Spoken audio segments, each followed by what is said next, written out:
Good morning. This is Peg Larson at the State Capitol. It is leap year day, February 29th, which is a kind of strange day around here. They're not normally doing things on this day every 4 years, so some strange things are coming out of committee. In the House, they're doing what would be called voucher light. For students that are in low achieving schools, they can transfer over, and it's going to be interesting to see where that bill goes. Also in the House today, on the House floor, Senator Depke has a bill for the late start for Labor Day, and it is a compromise. I know that Senator Norton has been working on this for quite a while, and being in the minority, it's very hard to get it through. Representative Depke has put into her bill that you cannot have school on the Thursday or the Friday before Labor Day, which would mean kids could start Tuesday, Wednesday. They'd have 2 days of school, and then they'd be off Thursday, Friday, Saturday, Sunday, Monday.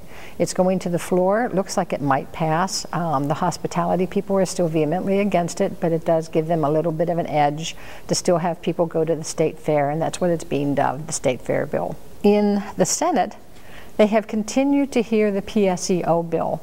It's going on a very slow path. I believe it will go to the floor. And this is happening in the other education committees too. There are a lot of amendments, there are a lot of questions, and bills are not going through smoothly and floating out the door to the floor as they normally would. The online bill will also be heard again this week, and that was on the floor and now it's back in committee. One of the great things that is happening here right now and we're pretty excited about is that our bill has been introduced. It will have a number tomorrow. In the House, the bill will Representative Quam is the chief author, and then Representative Kim Norton, Representative Mike Benson, Representative John Benson from Minnetonka, and Representative Brainerd. And these are all people who had school board experience pretty much along the line and understand the need for our school boards to have local control. And in talking to a lot of different people, that they go, click, it's just like a light bulb went off, and yes, oh, this is local control. In the Senate, Senator Carla Nelson is carrying the bill, Senator Jeremy Miller is on the bill, Senator Dave Senjum is on the bill, Senator Katie Sieben is on the bill, and there's one spot left for either Dan Sparks, who is at home with his wife having a baby, or for another Republican. There is talk that next week they may have a couple days on Monday and Tuesday of hearing bills in the Education Committee for innovation. And this is one of the bills that the committee administrator feels might just be an innovative bill. One of the things that have happened at the Capitol for years and years is that legislators don't always recognize school board members as elected officials who have to make the same decisions as they have to make as elected officials. This bill actually says we are elected officials, we have that responsibility, our voters will be watching what we are doing.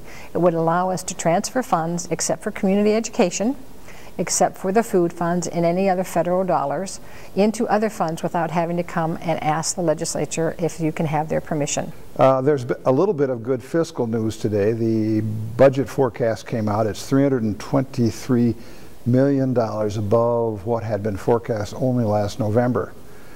That's good. It's a sign the economy is perhaps beginning to finally pull itself out of the hole it dug itself into. The improvement in our revenue forecast is a good thing because it takes the pressure off in terms of further cuts. But it's not that we have money to be spending on new things. This uptick means there won't be another attempt at a shift because they don't have to go looking for money. Of the $323 million, $5 million is going to be put into what's left of restoring the rainy day fund, the reserve. The other $318 million, at least statutorily, is supposed to go towards repaying the shift. So that's a good thing. To put this budget uptick in some kind of context, it's not just this biennial budget we're concerned about. We have to be just as concerned about the next budget, the next biennium. And the next biennium we were forecast to have a $1.3 billion shortfall. This uptick means our budget shortfall is only $1.1 billion.